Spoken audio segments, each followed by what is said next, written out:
Welcome back to this episode of Water Polo Wednesday.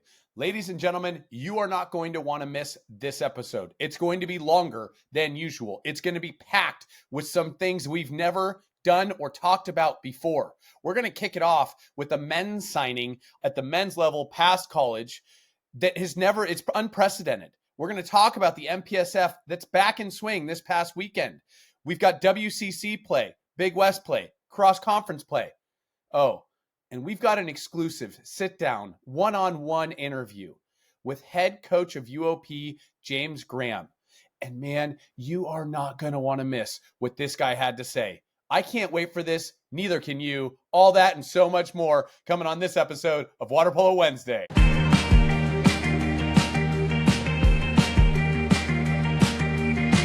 Welcome back to Water Polo Wednesday with Wes and Clay. I'm Wes. You're Clay. I'm Clay. And if you're following us on Spotify, you're listening here, please do like it, favorite it, follow us on Spotify. If you're listening on YouTube, hello, please do like this video, comment. We love to hear it. Subscribe, hit the bell so you don't miss an episode, and hit us up with any feedback you got. You can hit us up on any of these platforms or email us waterpolowednesdays@gmail.com or singular, whichever. We'll catch both. So welcome back to the show. Wes, before we get into the results of last weekend, something huge, appropriately huge, happened last week in the men's water polo landscape. And when we say men's, we mean after college, consisting of major athletic clubs and men's clubs from around the country. Wes, go ahead, break it down, because this is huge news. Yeah, my heart's beating out of my chest. I feel so lucky, Clay, that we get to kind of break this, and we've had the opportunity to do. This season has been so exciting. This kind of adds on top of that, that excitement. But sure enough, we're here to talk about something that is unprecedented. Over the weekend, the LA Athletic Club signed Adrian Weinberg. Ooh. In my lifetime, I can't say this for certain, but I can't remember an current Olympian, signing for anybody other than LAAC, Newport, which was mostly like retired LAAC guys, or O Club. This breaks from mainstream decision-making. It flies in the face of everyone thinking Olympians go play for LAAC, and they always will. We won't go too deep into this, as Adrian is actually going to be joining the show on December 2nd, so in about a month. But we had to call this out because it is huge. It's a huge deal, and we're stoked to have Adrian come on the show in about a month. He's going to prep NC2As. What better guy to do that, right? But this is an enormous deal. It's a paradigm shift in decision-making and the landscape at the men's level and at the Olympic level. Adrian, a three-time national champion winner at Cal, Olympic bronze medalist, voted goalie of the Olympics, now playing professionally in Greece. They just tied Olympiacos. Okay. This is a huge deal for LA Athletic Club and Ducko. Ducko was part of the signing as well to sign Adrian. So be on the lookout for some Adrian Weinberg swag, some custom apparel. We'll be promoting it here on the show. You'll be able to pick it up. And we feel really honored the opportunity to kind of break this news to everybody. And if you haven't seen it on this Instagram, you should check out the LA Athletic Club Instagram. This is enormous, man. This is huge. Yeah, it's huge, not just for LA Athletic Club, but I think it's huge for the water polo community at large, to break that mold, like you said, to step outside. It takes a special person to say that I don't have to follow what everyone else is doing. And it's unprecedented, as you said, for an Olympian to play for a club outside of those two. And this is very possibly just opening up doorways for not just LA Athletic Club, but for our other clubs as well, that Olympians can say, I can play for whoever I want to. We can actually have greater parity and competition throughout post-collegiate water polo in the States. So this is absolutely thrilling. Great gift for LAC, obviously, and great call out. Big decision to make, and it's awesome. We cannot wait to see him on the show in December. Yeah, it's going to be a lot of fun. LA Olympics coming in 2028. There's some synergies there with LA Athletic Club. What an exciting time to be alive, man. It's incredible. Tell me about it. Tell me about it. Speaking of exciting, results last weekend. Last weekend, the results. We're going to go back to our weekend results slide. This weekend result We slide need a brought to you jingle. by. We need a jingle here. We're We gonna need a jingle jingle here. Yeah. Okay. This We'll work on result that. slide brought to you by Ducko. Ducko, the first sponsor of Water Polo Wednesday. Stanford clipped USC 9-5, had them at 9-3 with about 2 minutes left. Really dominated that game. They then lost to UCLA the next day, 6-13.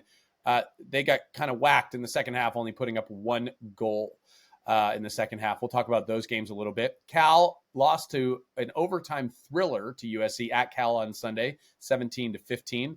And Cal did lose to UCLA 20-14. A lot of goals in those games on Saturday there. Santa Clara took Pep to the brink with a 10-11 loss. Pepperdine comes out with a win there. That's a big win for them. Santa Clara's been a stingy opponent all year. UCSD had maybe their best showing of the year. They might be peaking at the right time here. 16-8 over Santa Barbara. UCI edged out Davis. It's a big win for UCI, keeping them undefeated in the conference play. It's important for them as they are looking to wrap up and secure that number one seed in the Big West. Santa Clara then came back and beat up LMU. LMU having a tough season, a lot of injuries there. Pep then edged out CBU. We've had a chance to watch CBU. We got a chance to talk to Coach Rosa. That CBU team is tough to beat. I mean, they seem to be in every single game. That's a big win for Pep. It is a big win for Pep. More than anything, the moral victory there of like, all right, we're going into, our WCC play. Again, a lot of conference games. UCI edging San Jose State in some non-conference play, but building that strength of schedule, if you will. Mm-hmm. So that was the weekend kind of recap. We're going to dive more into the MPSF stuff here in a minute, though. Yeah. Here we go. So we're coming down to the line here. Regular season almost over, and the second of two big weekends for MPSF. You were the play-by-play for the Stanford versus USC game last Saturday, and then you went up and watched in person the Cal versus USC game on Sunday. Break down the weekend for us.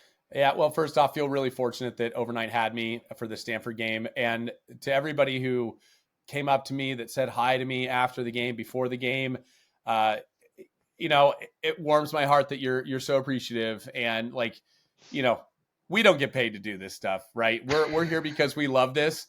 And so really appreciate all the warm and endearing remarks. I got, I think, the biggest hug of my life from one of the players' moms, and it just meant the world to me. So for those of you who are listening, thank you. The Overnight does a great job with their streams. It was actually produced by Stanford, but streamed on Overnight. And so Stanford was kind enough to have me as their play-by-play announcer on Saturday. And so, as we dive into this, something to call out, right? I wasn't able to be in two places at once, which, unfortunate, but we'll figure that out in the future. So yeah, right. Given UCLA's dominance, I really felt like, look, UCLA's kind of got this one seed locked up for MPSF. Mm-hmm. I skipped their games. I said, look, I'm going to focus on USC playing Stanford because that was a game I really wanted to see how USC would adjust after they got beat up pretty good at home back in October. And how they adjusted late in the game, right? Yeah. Late in the game, right? Yeah. And then I wanted to see them play Cal as well because Cal has made some pretty significant changes to their lineup and roster in terms of where people are playing and, of course, who's playing in the goal in the center, this type of thing. So I really wanted to see those two games. Unfortunately, was able to. All the games are still available on Overnight. If you haven't seen those games, the USC Stanford game was really a good one. Go watch that great defensive battle. So we're going to start with that game. First off, Flax started Dash McFarland for the first time in a long time. I can't explain the thought process there as to who's playing more or less, right? Or what Flax decides to do. But just facts are facts here. They started Dash, right? Dash was hugely impactful for Stanford in that game. To the point, I don't think they win without him being as influential as he was. He had a really amazing goal to start the fourth quarter, which I really felt broke USC. He had a steal early on in the first quarter. Not many centers come over their hips and get a steal. He had another one on Sunday. He played really well. Didn't get beat coming back to defense. Sometimes that happens to centers. And Dash has grown as a player. He just did a tremendous job. Very influential, right? As you know, most things start with the center in our sport. It's really important that you have a really dominant, somebody that the other team respects. He absolutely demanded two defenders at all times. There wasn't one player in there that could guard him. Now, his brother Chase, who's an outside shooter, a driver, really, this dude's elite at passing. I saw him throw a pass to Alex Georgie, who came in off the bench for Dash, and it hit Georgie just perfectly in the hand as he extended out. And as a center, how important that is. right? Because he was able to do that and didn't have to spend all that extra calories and effort to get out to the ball hits him in the hand, quick turn inside, automatic 5-meter, just like that. Chase was actually involved for the first 5 goals of that game. And so these are 2 guys that haven't gotten much run this year, and seeing them go at it versus USC was really big, I think, for their confidence boosting and getting those minutes, right? And they played amazingly well, right? And then as well as those guys played, Soren Jensen and Riley Pittman and Wes Temkin were outstanding. And I mean outstanding. You see the experience with these guys. You got Dash, who's a 5th year, West, who's a junior. I think Chase is a 3rd year. I think he's a junior for some reason. Maybe I'm wrong. Soren is in his final year of eligibility. Riley Pittman's in his final year of eligibility. These guys have a lot of experience. And you can see the way that they're playing. They knew that was like a really important game. They knew that this is their like last big weekend before, I guess, Cal, but like their time is limited. They only have 1 game left now before their conference tournament. Okay. And you can feel it with these guys. They rose to the challenge, really smashed. Soren played incredible field defense. Riley, as we've come to know him to do, led the team both in and out of the pool. 2 goals on 5 shots, 40% shooting, 2 assists, 2 field blocks. That's an amazing line. Great to see these more developed, more mature players really rise to the occasion.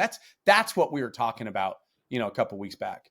Yeah. So Soren, Dash, Pittman, Temkin, these guys are the leaders, it seems, both in a scoring category, but also in an emotional sense, and that emotional maturity. Where are you noticing Stanford being weaker? Because they did get exposed a bit against UCLA this time around.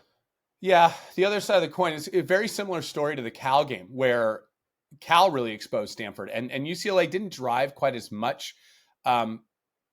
But what did they do, right? They threw Ryder Dodd to the 4-5, which is, hey, Cal moved Casabella to the 4-5. So on the other side of the coin, where does Stanford need to get better? Clay, when we recruit players, we look at how do they play against top teams? How do they do in top competition?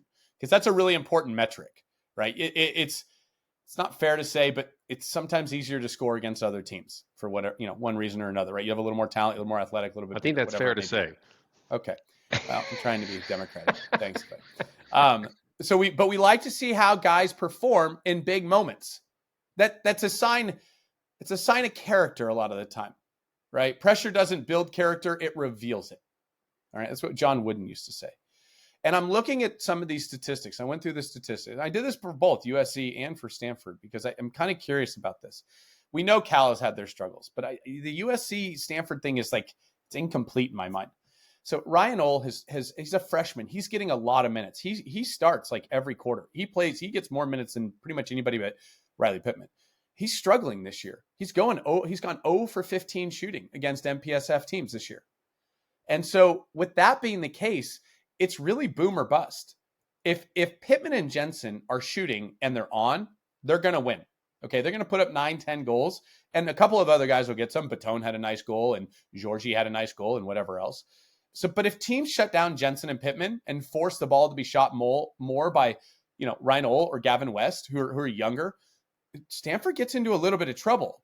And I think you saw UCLA do that on Sunday. Pittman was 2 of 7 shooting against UCLA. He was 2 of 4, remember, or 2 of 5 against USC. That's a big difference. Two shots, that's a pretty big difference. That's 2 extra possessions. And Jensen was 0 for 3 against UCLA. Ole and West were a combined 0 for 7 on the weekend. And those are your 4 starting perimeter, non-defender, non-center players who get more minutes than everybody else, frankly.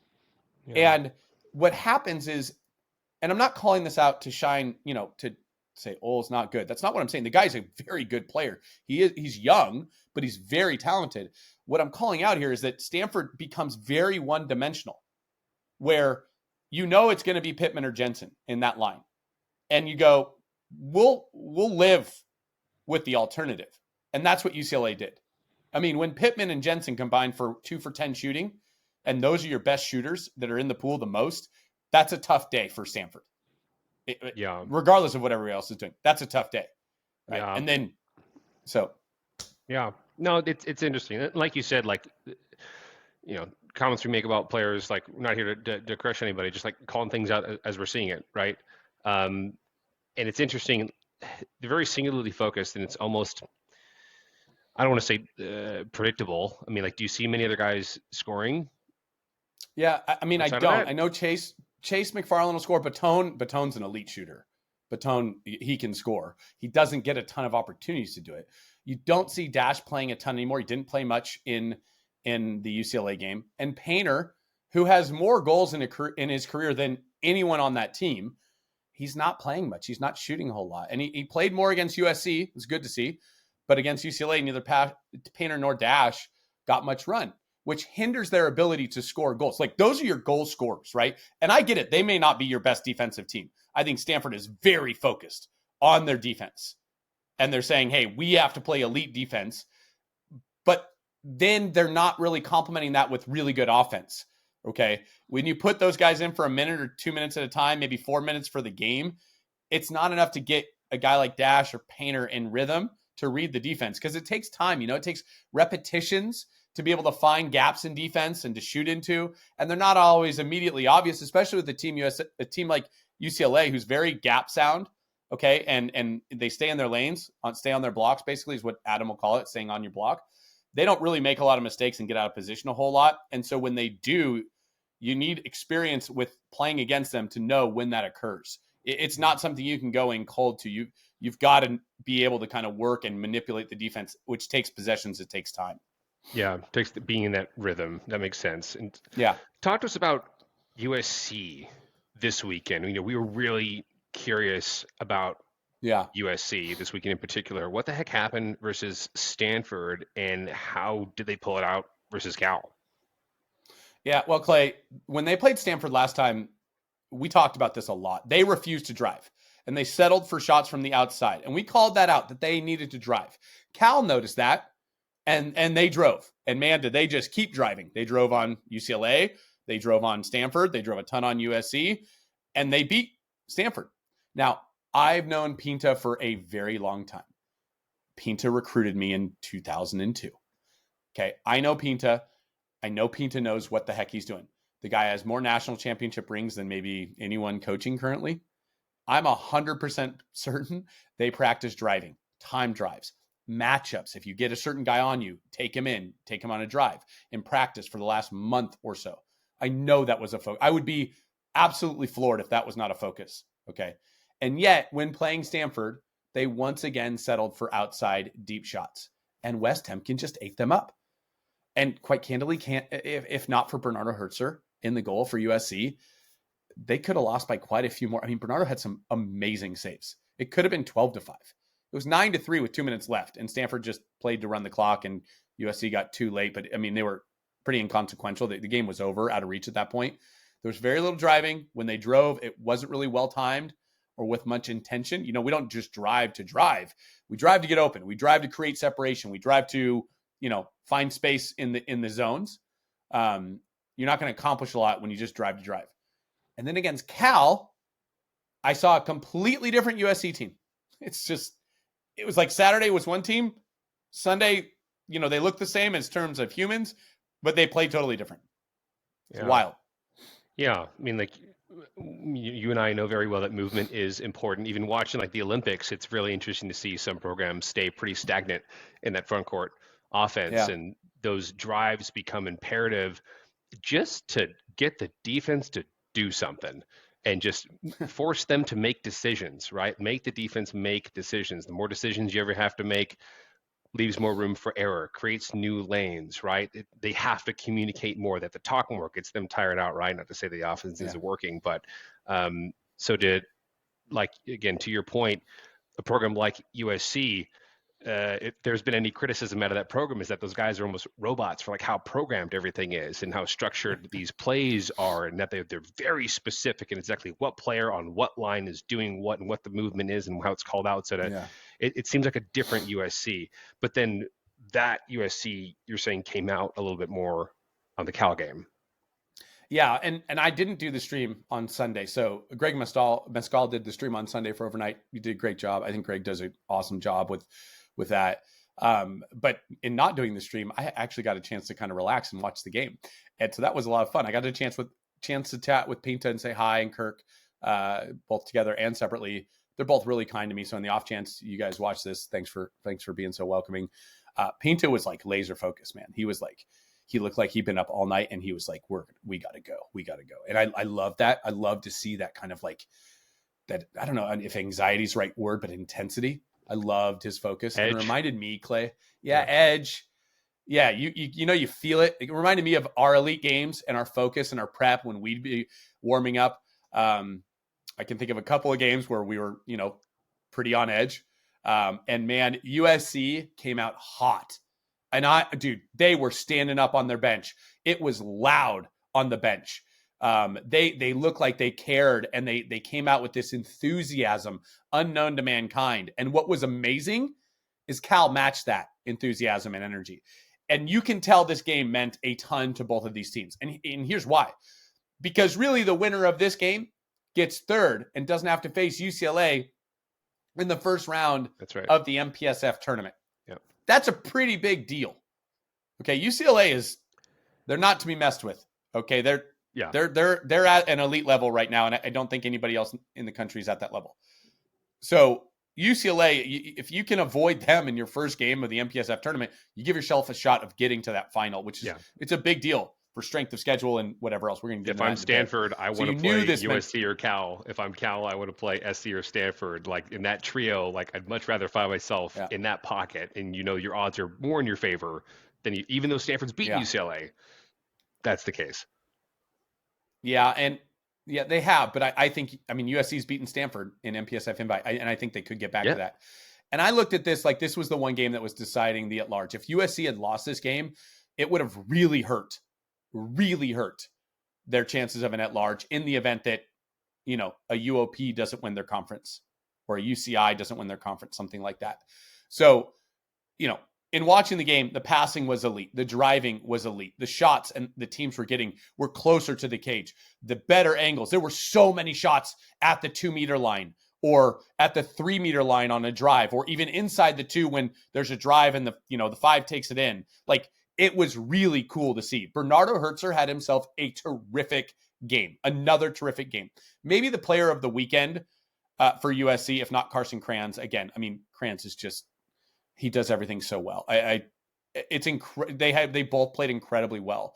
USC ends up winning that one in OT, but Cal put up an incredible fight. And you can see the desperation in Cal. It was senior day on Sunday. I think Saturday too. They got 2 senior days. It's kind of nice, right? Jordy Gascon played really well. Ponfey only took 1 shot, but it was like this insane backhand off a wild broken post-up play that, like, I don't know how he even got that ball past Hertzer. Like, Hertzer looked perfect, and then just somehow it ended up behind him. Merkovich, man, if you get a chance to watch Nick Merkovich, this guy might be the best field defender in the country. I swear, this guy doesn't go a game all year without 2 to 3 steals in it. He anticipates better than anyone right now. And then Jake Howerton, Howerton made plays, Clay, that make you wonder, how this guy isn't just like rail thin from all the calories he burns. He will guard, okay? He will guard. He does the crap that nobody wants to do, full stop. The guy will defend. He will drive. He will post up. He will release. He'll play the 4 on 6 on 5. He'll play the 2 on 6 on 5. He can shoot from freaking anywhere. He's 6'5" or 6'6", so he's a body to deal with. He passes well. He's fast. He doesn't get beat on counters, and he rarely makes any mistakes. Like, the guy is fundamentally sound. To me, him and Carson Kranz are probably the most fundamentally sound guys on each team. And they're great to watch. Like, those guys are the Mr. Consistent, the anchors of the team. They don't have the shooting ability of a Robert Dwyer or a Max Casabella, but man, I don't want to mess with those 2 dudes. Like, they're both very big. I think Kran's about 6'4", 6'5". Howardton's a little thicker. I think he's probably about 6'5" and probably got 10, 20 pounds on Kranz. But man, are they. These are big boys. And what they're able to do in the water, it was a real pleasure to be able to watch that game. And it was, obviously a very close game. Very exciting game. Yeah, you just love to see guys who are a combination of elite talent and elite effort. You see guys who have the build, and you're like, if you just cared more, what you would be capable of would be incredible. But then when it matches that, it's just a sight to see. talk to us about USC a little bit more. They gave up a lot of goals and Yeah, had to come back from 3 down again in this game. I know. Yeah, they did. And they were down big in the second period. And I thought for sure they were done. If Cal was able to convert one more goal, it just felt like USC was going to break again. And look, they have a roster that is talent late. I genuinely think that from a talent perspective, okay, the unique abilities that these guys have, USC probably has the most talent, right? And some of these guys with immense talent had some pretty tough outings this weekend on USC. And we look at the stats. Remember, we like to look at how do you play versus the best, right? In the MPSF, the question we ask is, what are you doing in conference? So in doing that, I started counting some things up. There have been 7 games for USC against MPSF opponents. 5 in conference, 2 out of conference. In those 7 games, Stefan Brankovic, who is an elite player, this guy's on the Serbian junior national team, is 7 for 34 shooting against MPSF teams. And while he scored, he had a really tough first half of the game and got a game minor. He got it like a yellow card for simulation. Now, look, this ends up being a real blessing for USC and for him and the team. I think he goes out. USC is down 3. The team basically says, hey, we got to dig deep right now because he's a starting 4-5 guy. We got to dig deep. They bring it all the way back before he comes in. And something switched in his brain where he went from, I'm going to shoot first to I'm going to pass first. Sometimes it takes a really random occurrence like a yellow card for simulation or a mandatory substitution. Sometimes it's we get hit in the face and we kind of wake up. It's some weird stuff kind of happens, right? And this change in mentality made it really tough on Cal. So he had 3 assists in the second half alone. If he doesn't refocus himself, he was the key to that victory, okay? Because he was able to refocus and start distributing the ball and finding the open guy. It was really, really impressive. The guy is supremely talented. But I think USC loses for sure if he doesn't start playing more of that pass first game because it opened up everything for him. You love, love, love to see that kind of growth from him in his first year of playing with USC. Those kind of mid-game adjustments is enormous. I think that's heartwarming to me because you see growth in these young men and how they develop and how they iterate their style and their mentality. That to me gives me hope, Yeah. I totally hear that. Man, yeah, that's really interesting to hear. I'd be interested in knowing like what the assist stats are in like other MPSF games, Yeah. So then UCLA, back to them, they Mm-hmm. lock up the number 1 seed in MPSF officially. Is that official? Yeah, they do. So even if they lose to USC, they're still going to be 1. Okay, so with Stanford at 2, USC at 3, Cal at 4 in MPSF, yeah? Yeah, that's correct. And then nationally, I've got UCLA at 1. I've got Fordham at 2. I've got UOP at 3, though only because they lost to Fordham. I have Fordham ahead of them. Stanford at 4. USC still at 5. RPI would tell me that Stanford is probably higher ranked than Fordham. But the eye test tells me personally, I think Fordham is built to punish Stanford's defense because all they do is move. I mean, they are terrors. I mean, they just don't stop. So it's going to be very interesting to see how the ultimate rankings stack come out for NC2A. Because the coaches poll is just coaches and there's not any analytics necessarily that go into that. It's just coaches vote and that's fine, but it's important to call it what it is. And then there's an RPI ranking, which we'll talk about later. Kind of the eye test as well. So yeah, that's what I was just going to ask you about. You saying things like RPI, which I never heard of before. So what does RPI stand for? So RPI, I think it stands for I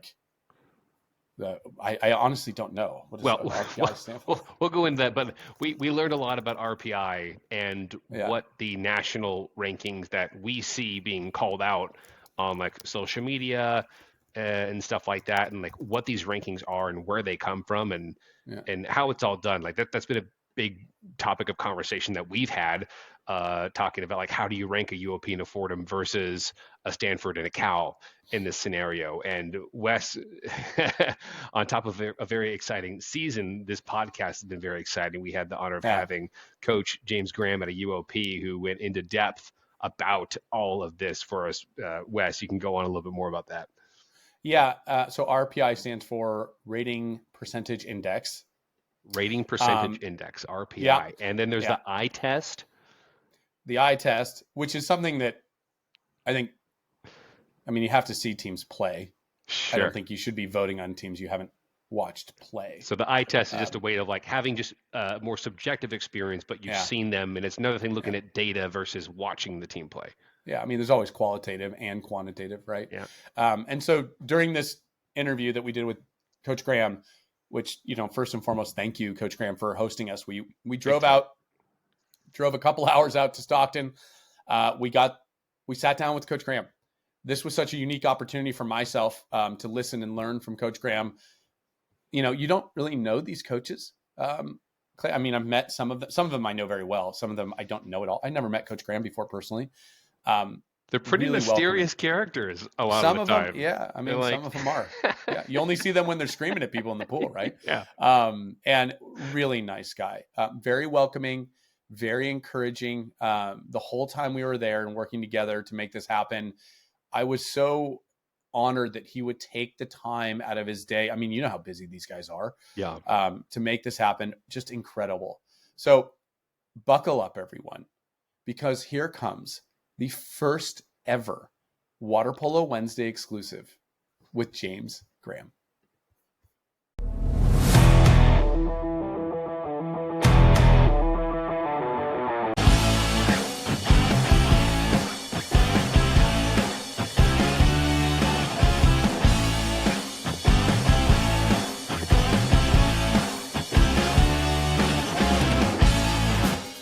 Welcome to a Water Polo Wednesday exclusive with Coach James Graham. James, thank you so much for having us. We're here at the University of Pacific in your office. And man, I am so excited to talk to you about this. There's so many things that the community wants to know. And I know you've got an opinion on a lot of these things, but before we dive into some of that stuff, you built an unbelievable program here. It seems like every 4 to 5 years, 3 to 5 years, UOP is sitting there at the end of the season as one of the 2 teams remaining. And, talk to us about that recruitment, how you build your teams, what you're looking for in athletes for some of our younger viewers. Yeah, we have definitely a different model when it comes to how we go about things. We, first of all, when it comes to players and how we're looking to fill our roster every year, first of all, we're obviously looking for, hey, who are good personality fits, who fits our culture really well. Our culture is about adaptation and team cohesion. That's what we believe in. That's who we are. Adaptation being the passion and perseverance to become the most effective and efficient in your current environment, right? And team cohesion being a commitment to the shared dream through understanding and respect. And so that's what we're about. And so we're looking for people who fit that. And then we're looking for talented players, right? And people who have the ability to do great things. And then we don't have, per se, a system that we're married to. We really want to get great players here, people that believe in what we believe in, and then we'll figure out how to win together. We have some recruit niches that we love out-of-state players. We love international players. We love players in our backyard and from the valley, but we're really willing to scour the entire earth. Anyone that's interested that has those kind of characteristics that we talk about, we don't have any bias. Okay. We're looking from great players from everywhere. So it's kind of a cool place for people that want to come and prove something.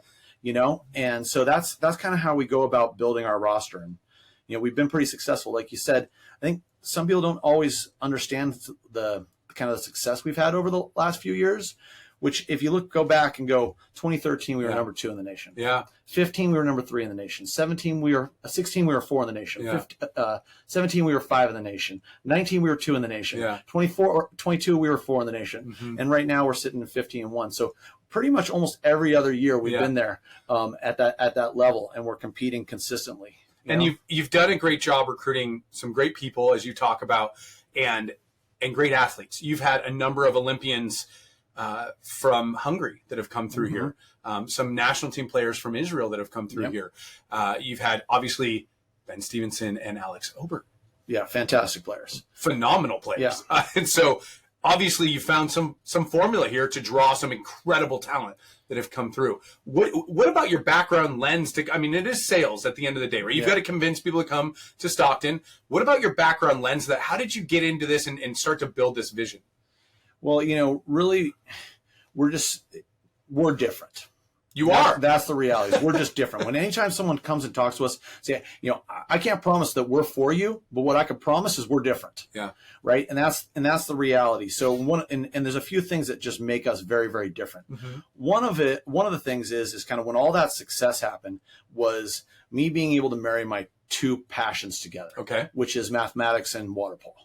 And very unique. Yeah. And so I graduated with a degree in mathematics, honors in cryptanalysis. So I was going to either go to the NSA or coach water polo, that's what I was going to do. And so I chose water polo. And so we have developed a way of doing water polo analytics, and we've been kind of at the forefront of that. We've published 4 academic journals that are peer reviewed on water polo, so very, very different way of going about things. And so we use data to try to inform all the decisions here, from recruiting to the way we spend money to the way we play water polo. Right. So some of the guys like Alex Obert, who is an engineer, that's what he graduated. We see eye very easily because his background is similar to my background. Right. Goran Tomasevic, who came through here as a fantastic player, degree in business, is one of the top, he works for one of the number 1 investment banks in Australia. Yeah. Super brilliant guy. Also, same kind of analytics background, right? And so we find people that kind of fit that mentality, and we go about building things just kind of in a different way. Yeah. And so that's what's allowed us to kind of be successful, I think. And that's different, right? As you said, it is different than most, I think, programs go about it. We'll get into the data later because I'm a big numbers guy as well. I love diving into the data. You talked a little bit when we were speaking prior about building Water Polo U, which is what you refer to now at University of Pacific Water Polo U. You have an average of 900 fans that come to your home games, which is amazing for water polo, right? Like that's a big number, be it 500 to 1,000, averaging 900. What have you done that's so different than so many other schools? I mean, I go to some games and it's 30, 40 people in the stands, even maybe 100 to 200 feels like a lot. What separates that?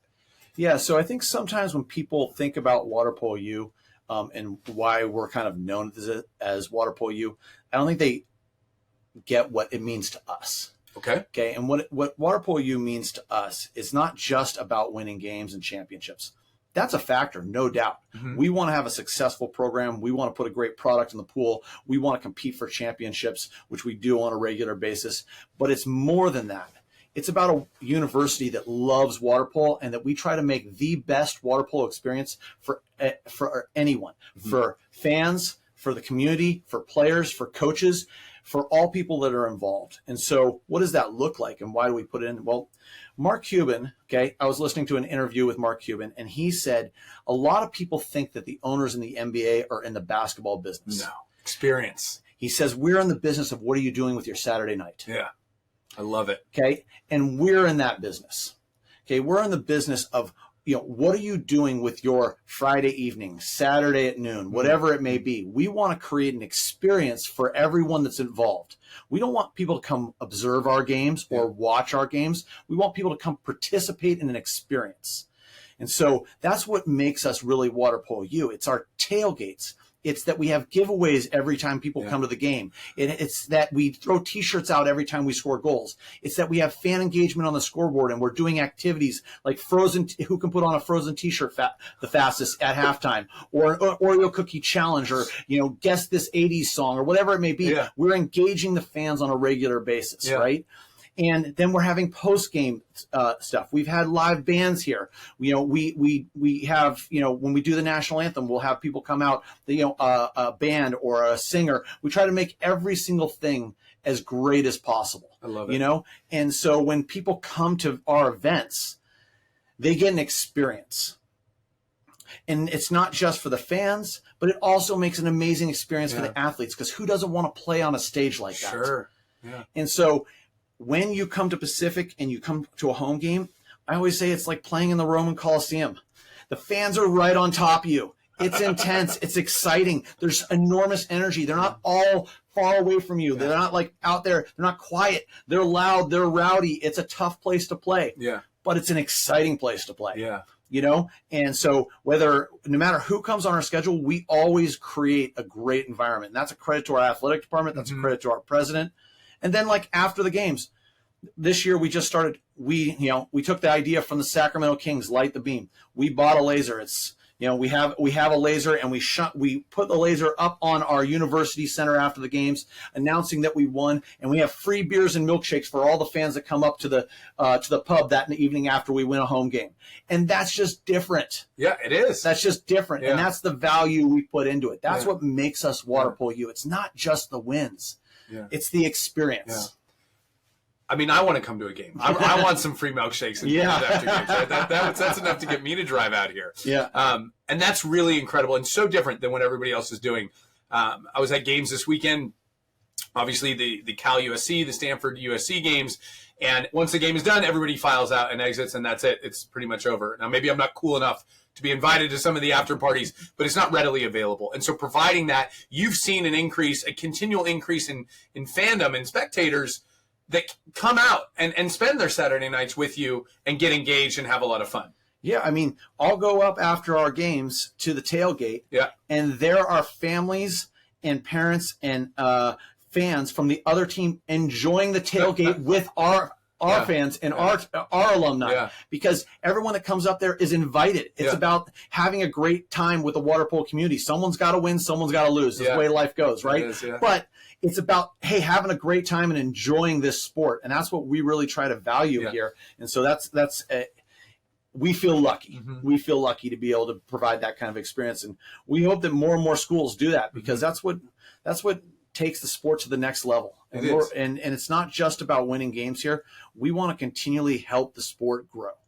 And it's a little bit of a different mindset in the sense you're operating more like a business at that point, right? You're not just a water polo team that's there to win games. You're operating as a business and providing far more value to your athletes and your fans, and then draws in more fans. And that's a phenomenal approach. That's the way we see every large Division I school or program going in terms of, regardless of sport. If they don't have the fandom, if they don't have the revenue that comes in from that, it's harder to compete. Yeah, I mean, this is absolutely, we treat it like a business. Yeah. The amount of things that we do as a staff that other people would never think are part of our job description is kind of astronomical. Yeah. I mean, here's a silly example. So the first time we got a chance to use our laser, we wanted to make it a great experience and show everybody. So we needed something to signify that we're lighting the beam. Yeah. So I had to drive an hour and half hour up to Lodi and back to get one of those buttons from Staples, just to be able to light the beam with the button. There's just little things that like make the experience different for everybody. And so everyone gets a chance to hit the button and the laser goes up, and everyone sees this opportunity, and the best players from our game now get a chance to be recognized, right? They get a chance after the game to be the best offensive player or the best defensive player from our match, and they get a chance to have that recognition on social media, have that recognition in front of our university. And so it's just all those little things that go into operating a great business, having a great product that makes us Water Polo U, not just coaching games.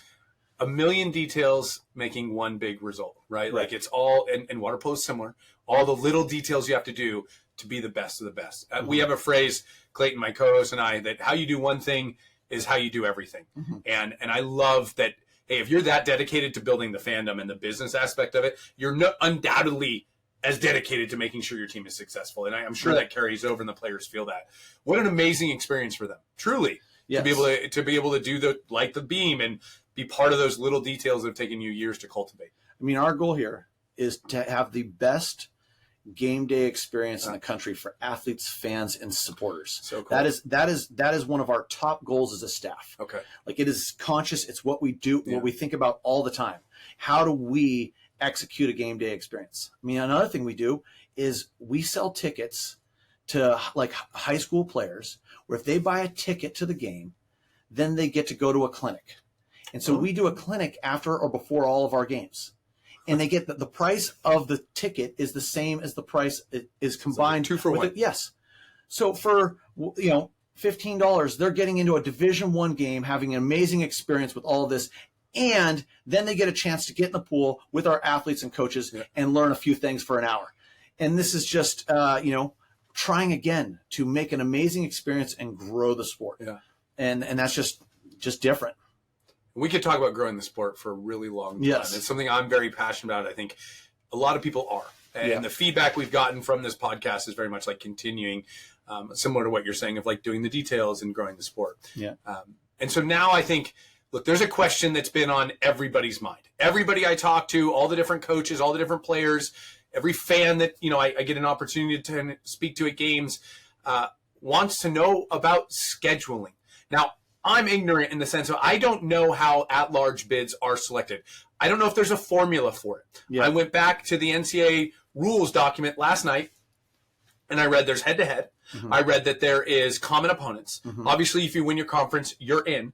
Right. However, that's still fairly ambiguous to me as a fan in understanding, well, if I didn't play you head-to-head and our common opponents, you won by more, and let's say neither of you win the conference tournament, how does that work? What is the formula that you are aware of or is set within the NC2A? And talk to us about how you built your schedule specifically, because you're not playing any of the MPSF teams this year.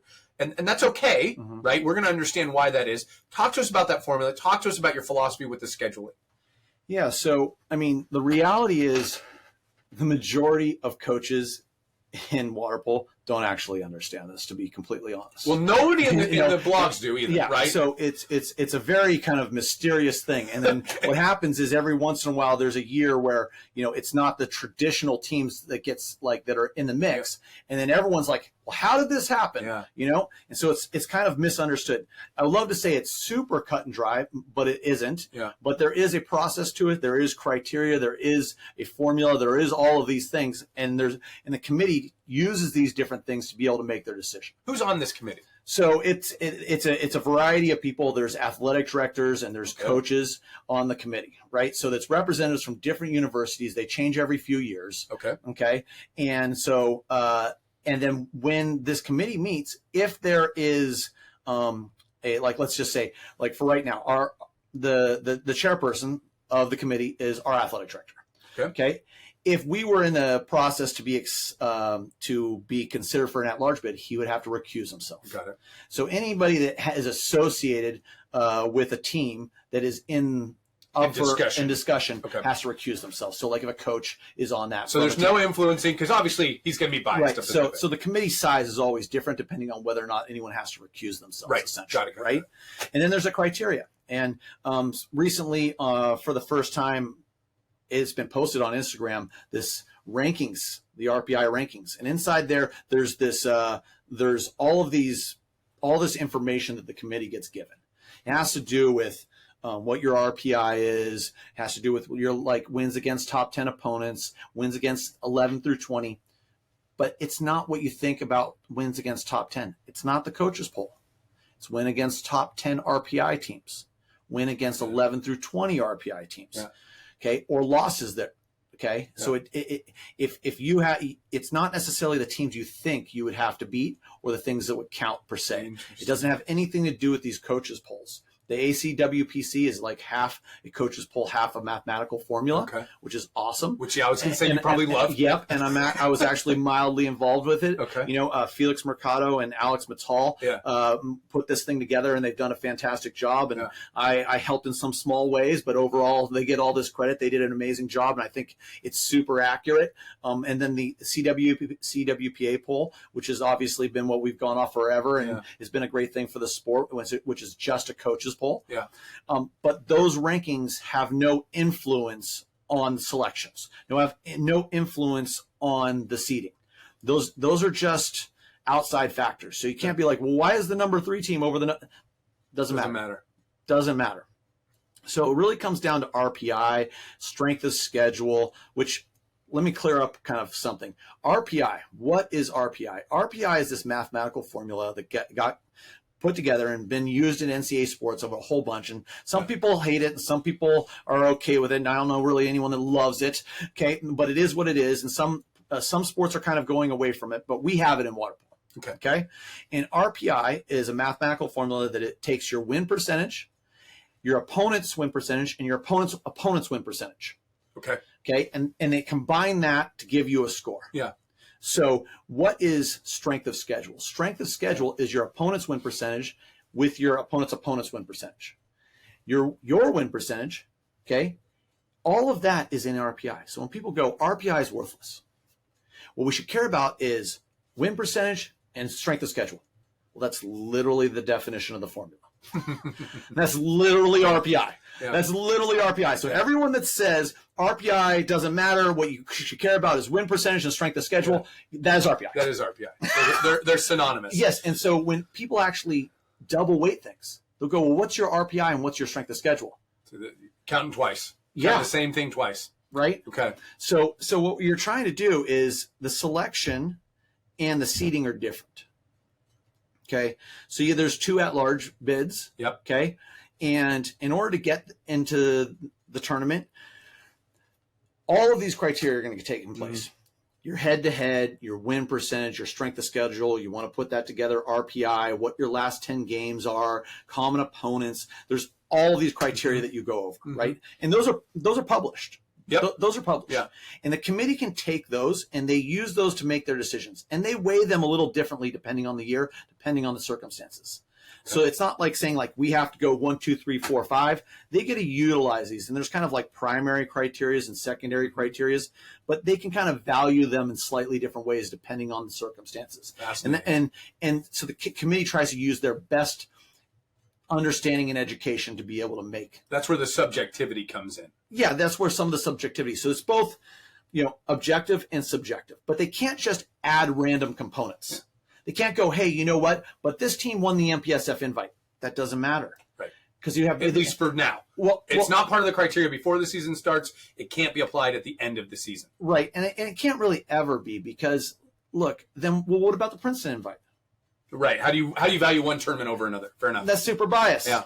Right? You can't. There's tournaments all over the country. You can't just say, like, we're going to value this one tournament that one conference is in charge of running, right? Yeah. That's an enormously biased scenario, right?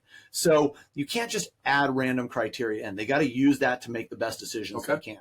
Okay. So we try to utilize that in our scheduling to be able to put ourselves in the best position to be successful. Look, only 2 times has anyone outside of the current MPSF, Cal, Stanford, UCLA, and USC, have gotten the at-large bid since the invention of the iPhone. And that's us. Both times. Both times. 2019 and 2013. Yeah. Both great teams. Yeah. Yep. And we got in. So we're the only team in the modern era that's ever gotten an at-large bid. I don't know when the last time anyone else's. Maybe you have to go back. Maybe ask some Pepperdine guys, 1997. Yeah. I don't know if they got in with that or they won. I don't know. But since this century, in the 2000s, we're the only one to get it, right? Yeah, the iPhone. And so we're working, and we believe that we can get this at large bid. We believe we can put ourselves in position to get it in a large bid. Yeah. So we try to create our schedule to keep both options open. Some programs go, hey, look, our goal is win our conference every year. Okay, great. I think that's everybody's goal. Right. Yeah. Except for ours, for sure. When we have great teams, we want to have both routes. Yeah. Why we wouldn't keep both routes available, I don't know. I don't think I would be doing a good job as a coach that if I believe I have a team that is of the level to compete for a national championship, why I wouldn't schedule to make the at-large bid a possibility if we can do our job, I think would be negligent of me. Now, I want to stop you there because it's an interesting point. Your schedule in 2019 had you beat USC twice, Cal twice, USC once, Cal twice, Santa Barbara twice. Santa Barbara beat Stanford that year and was the #1 team in the country that year. At one point. You didn't have a great conference tournament. And to your point, if that's what you're relying on, it's kind of all your eggs in one basket. You gave yourself an opportunity to get the at-large, and ultimately you did in 2019, much to the chagrin of a couple other schools, right? We understood that. And I'm sure I would be upset if I were in their shoes, and I'm sure you were empathetic to that. However, you you did win some big games that year. Mm-hmm. Now, this year you don't play any of those MPSF teams. Is that going to hurt your potential at large bid? See, I don't think it should. I think that if people think you should and hold on, think it should and does are different. 100%. One's an opinion and one's more of a fact, right? Okay, so yeah, I totally agree with you, 100% on that. So if we are being purely logical, yeah, okay, You're which is my thing, Yeah, right? you're a And math take guy. out all of this subjectivity, right? Yeah. It should not. Okay. Okay. If you have kind of a historical bias, so you at the beginning of the year you think the top 4 teams are automatically Cal, Stanford, UCLA, and USC. It's a recency bias because that's Yes. the way it's been. Right. People forget that people graduate. Right. If you have that kind of bias as you go through the year, could it hurt us? Well, there is some subjectivity, when they have to apply this criteria. Could it hurt us? It's possible. Yeah. Right. But if you actually just go by what the criteria is and what the numbers are, it should not hurt us. Okay. So right now, up into this last week, and I haven't updated my model, and this week it just got back late last night. But as of last week, we're number 1 RPI team in the country. Okay. Based on your wins and your opponent's wins. Yeah. Got it. Based on everybody's results so far, right? Okay. Even with the loss to Fordham. Okay. Fordham's a very they're a legitimate fantastic team. They're a fantastic team. Yeah. I mean, amazing. Okay. So we're the number 1 RPI team in the country. That means that our win percentage and our strength of schedule are up there. We could not do that without both. And yet you haven't played Cal. Right. Well, Cal's a little below you this year, but you haven't played SC, UCLA, and Stanford, and you don't. And we don't. And the reason for that is because I wanted to play them. Okay, that's the reality. Sure. We had conversations, all of those coaches and myself.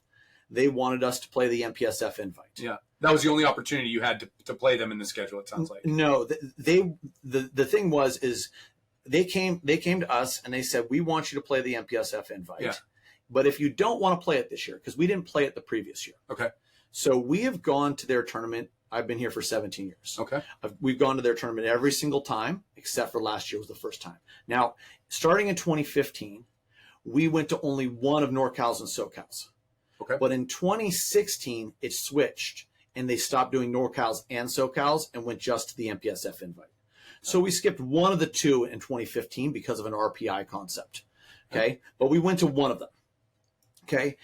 This last year was the only time we did not play in that tournament. Mm-hmm. This year, I said, I'm happy to go to your tournament, but I only want to play one game in one day. Mm-hmm. And the reason why is, well, first, I mean, there's no elite water polo tournament in the country, in the world ever, that plays 2 games in a day. Frankly, most elite water polo tournaments in the world don't play 2 games in 2 days. Right. And so we want to play high quality water polo. Uh-huh. We want to play against elite competition on a regular basis. But the deal is, I don't want to ever put my team at a disadvantage Mm-hmm. to get the ultimate goal. The ultimate goal is to get to NC2As and try to win it, right? Mm-hmm. And if I don't put my team in the best position possible, again, I think I'm being negligent as a coach. I don't think anyone that was in my shoes would go, well, we would just do this because it would make everyone else happy, even if it hurt my program. And what you're saying there is that playing more than 1 game in a day hurts your program. Well, because that second game because is... the MPSF invite is run by their conference, Yeah. why it's named that way. Sure. They control the seating, they control the format. There's no roster limits. It comes down to some funding, some depth, a number of different things.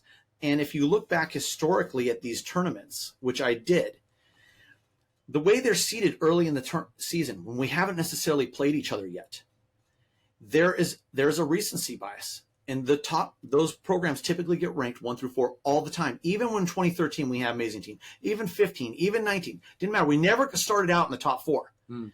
And so the way your route through that tournament is tougher. You have to play harder opening round games. You have to do more prep early on. There's all kinds of things that happen that tax you.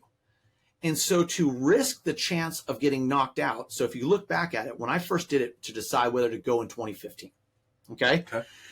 I looked at this and I said, okay, if you look at about the last 10 years, 90% of the time, the teams that got the large bid were ranked in the top 3 going into the first tournament.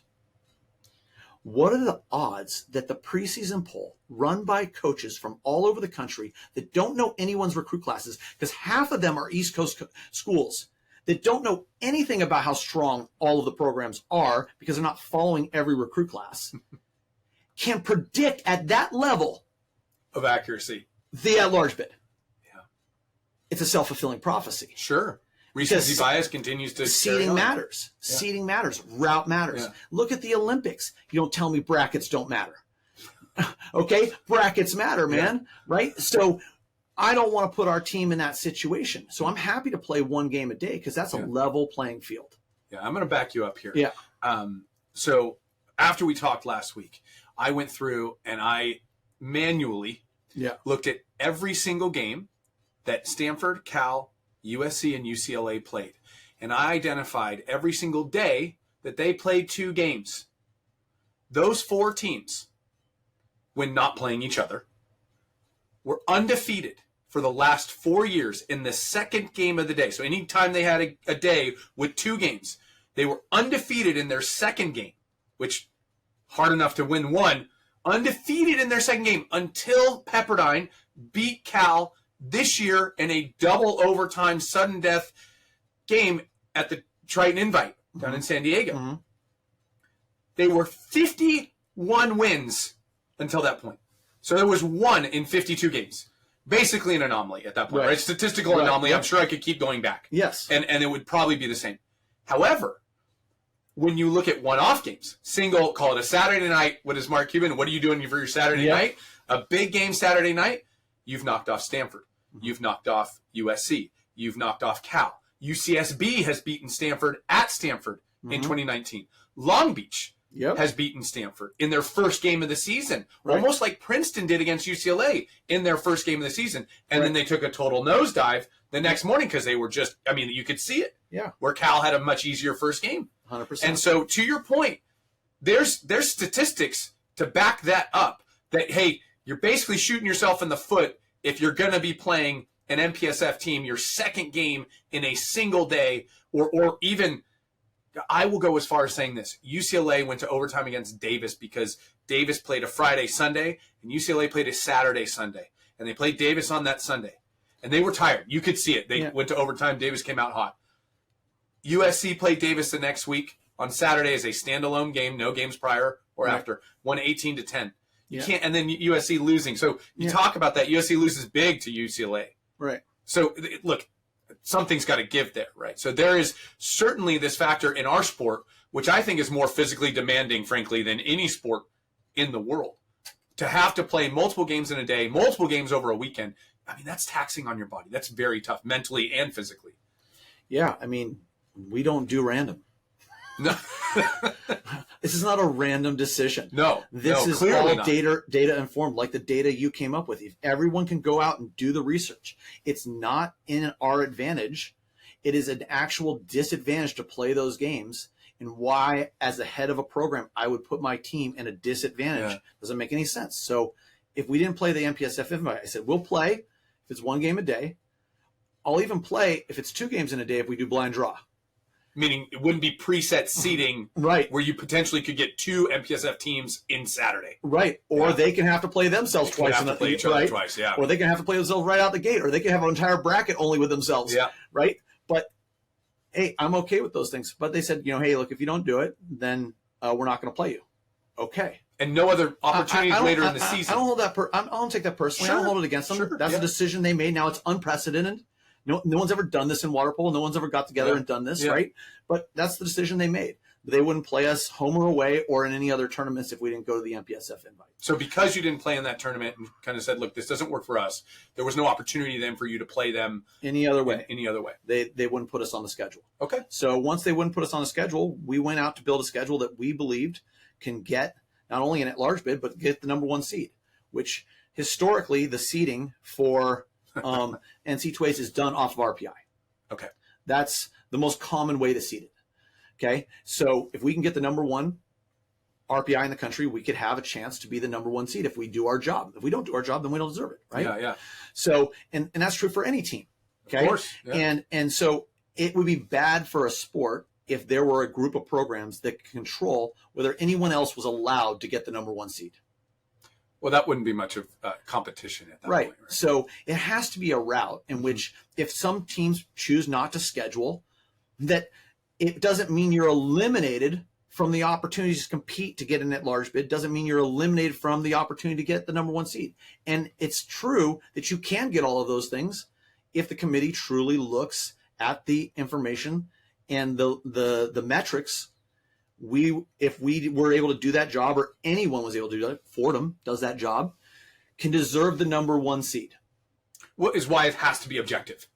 Right. It has to be objective. Otherwise, you can have a few schools that can pretty much hold everyone else hostage, right? And that's not what I'm saying they're doing. No. I'm just saying that could be a way that people go, whoever it may be, right? And so we have to have this objective criteria. Yeah. And if you look at it from last 10 games to win percentage to strength of schedule to all of those things to common opponents, there is a way to schedule in which you don't have to play those 4 teams and still be able to win all of those criteria. I'm going to ask you one more question about this because something came up this weekend. MPSF tournament, their conference tournament, plays all the way out to final whatever seeding, 8 if you will. It's really 4, but because you have an East and a West. No other conference, I believe, does that. Does the WCDC doesn't do that, right? Does that artificially bolster their schedule? Say, well, I have another big game. I've got an additional game for 3rd place against whatever team, right? It's 2 MP. You either get call it USC and Cal. Well, it always depends every year. You can't necessarily say how this is going to operate because it depends on the results of everybody. Right. Sure. Yeah. So like if those 4 teams, don't lose any games to anybody else and they only play each other, and so they all have, 2 to 5 losses. That could be something that is strong for them. Right. Or it could not be. They also have other teams in their conference that aren't in those 4 that they have to play in the opening round games. Yeah. So there's a number of things that go into the fact. So I'm not prepared to talk to exactly what that tournament does for them.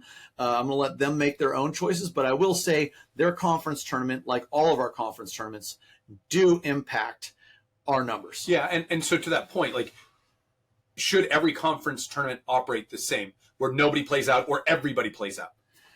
No, I think it should be up to the conferences what they want to do. Okay. And how they go about it.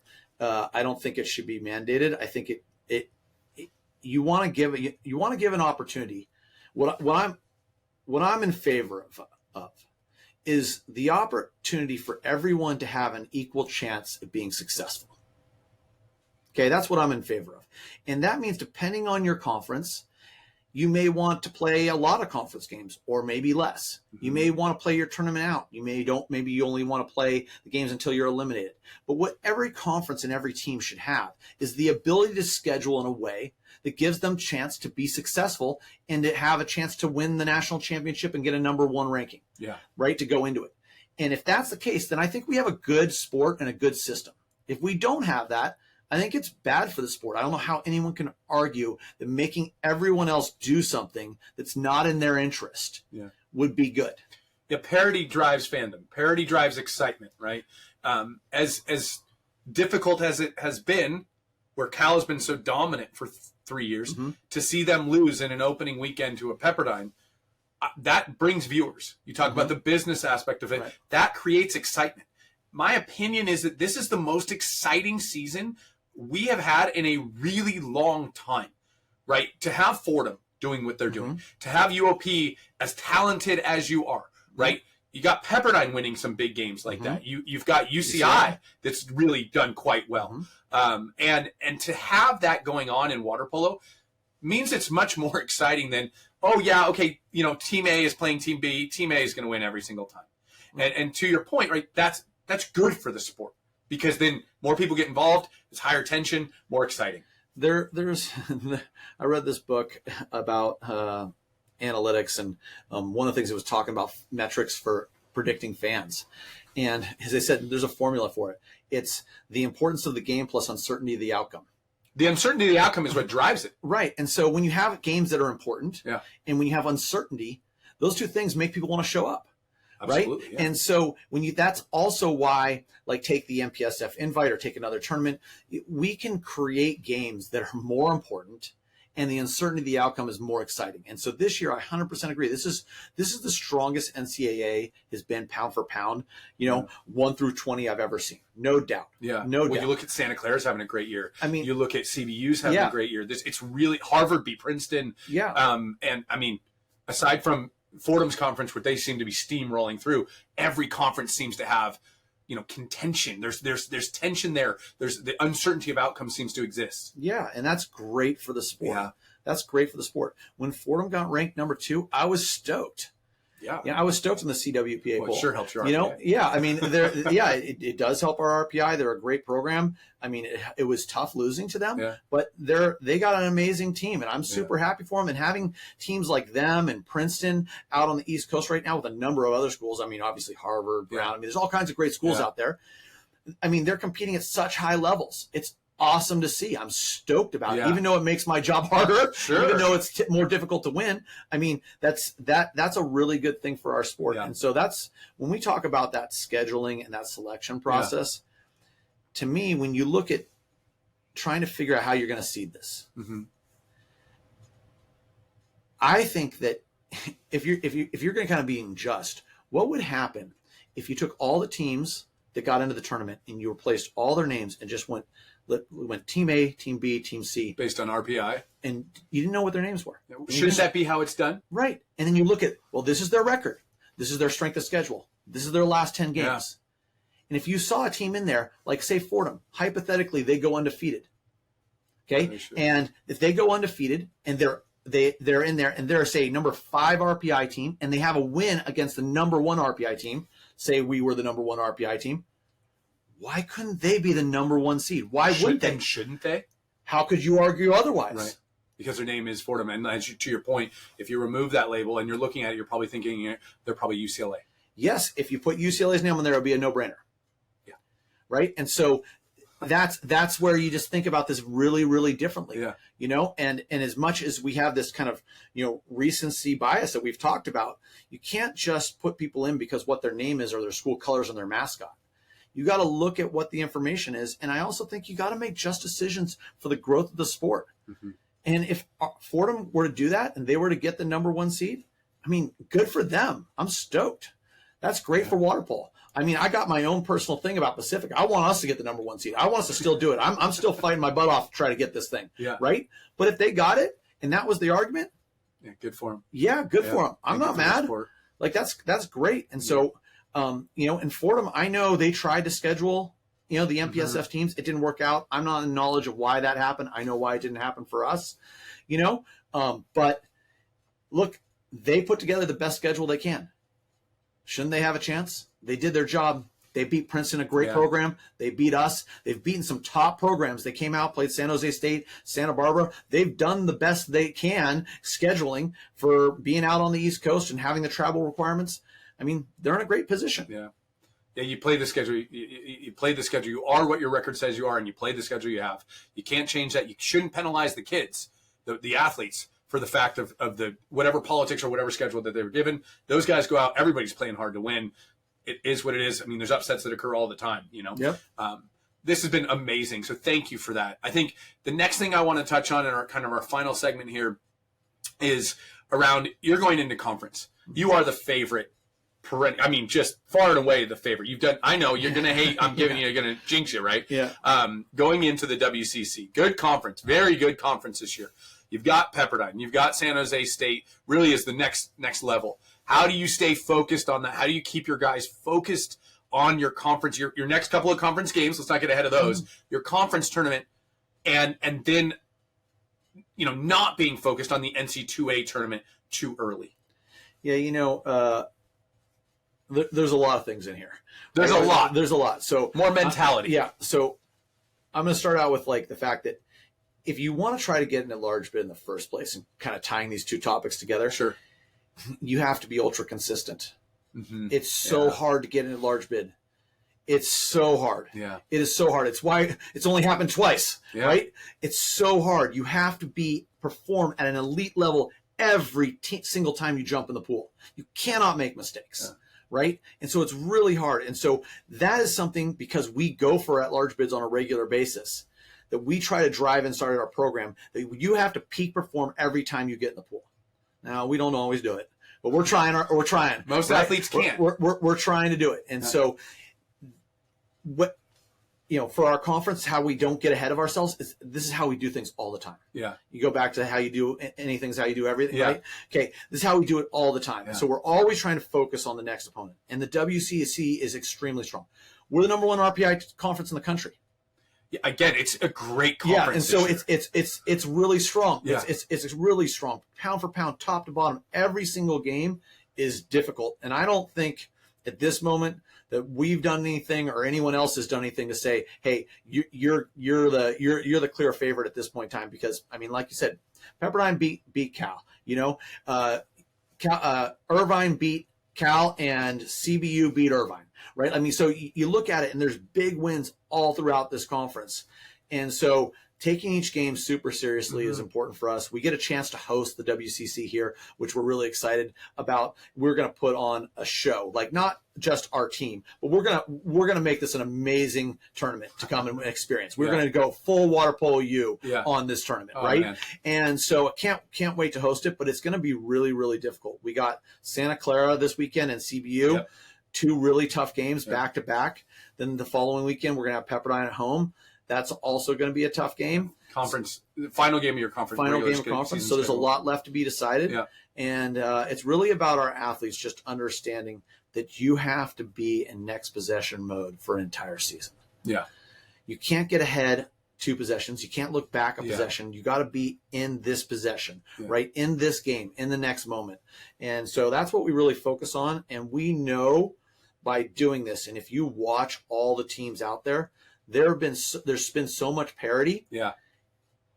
Anyone can beat anybody. And if you don't believe that's true, and if you don't realize that, you're deluding yourself. You're delusional, right? So we know that every single team we play is 100% capable of beating us. Yeah. 100%. And we have to give our best effort and our best execution every single day if we want to get W's. So that's where we kind of focus on, but it'll be a really exciting tournament along with a lot of other conference tournaments this year. It should be very exciting, right? Kind of be where your feet are. You can only be where you are. Right. You can't be further ahead. Let me ask you this. Can you win a title this year? Yes. 100%. We have the players, we have we have kind of the mentality and the systems to do all the things we need to do. Yeah. Our challenge so far this year, and just being, totally honest about it, is we just need to be more consistent program. Okay. From like first quarter to fourth quarter, from second possession to fifth possession to this weekend to the next weekend. If our focus right now is to increase our consistency, because if you watch us in any moment and you watch some of the strings, there are things that these guys do out there that are unbelievable. Oh, they're world class. Unbelievable. I mean, some of the stuff we've watched your team do this year is exceptional. Yes. Honestly, better than any, like the way they can move the ball, the way they can score, how deep they are. There are so many times this year that I've never had a team that's been able to execute things at this level. And that's saying something with Goran, Balaj, Obert. I mean, you've had some unbelievable names come through here, and you have a lot of Olympic hopefuls on this team. Well, you continue to find them. I personally love the way that your passing is.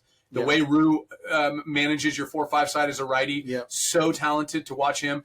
I mean, that to me is a dream. Great shooting is great, but I think for me, the passing that you guys are able to implement and the movement, I'll call 2 guys out. I think Stefan Bobic and Gil Gavishi don't get enough credit for what they do, and Hosmer as well. The movement that those 3 guys create that opens up lanes for your Ruse, your Mihailos, and right, Jeremy. Yeah, that's some elite stuff, and that teamwork I think is amazing. I'm kind of nerding out now because I watch a lot of your games. You can tell. So okay, very cool. No, I mean I think that's absolutely it. It just comes down to the consistency. Yeah, like if you take our highlights, I'll put our highlights against anybody. Yeah, but the problem is we got to be able to do that on a regular basis, and so that's where our challenge is. And we've done that in a lot of games, and we've had great quarters and great strings. But I'm still waiting for that opportunity where we really put 32 minutes together every time we get in the pool for a weekend. We're still looking for that opportunity. And when we do, look out.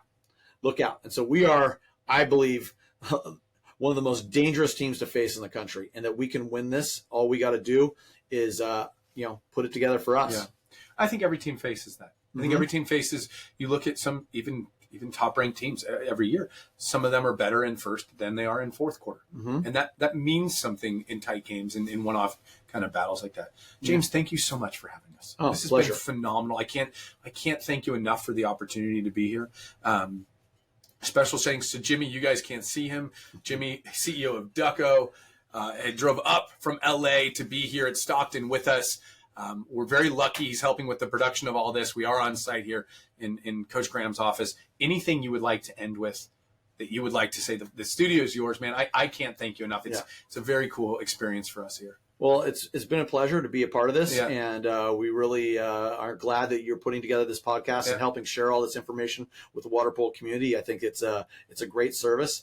And then I also just shout out to all the teams this year. I mean, everybody's playing so great. I'm so impressed by every single program out there playing, and it's been a really exciting and nerve-wracking season so far. And we're looking forward to a wild finish, and hopefully we're able to do some great things. But it's been a lot of fun so far. So appreciate it. Appreciate your time, and thank you for putting this on. Of course, your nerve-wracking is our enjoyment. So, thank you again, man. It's been great having you. Yeah. All right. Pleasure.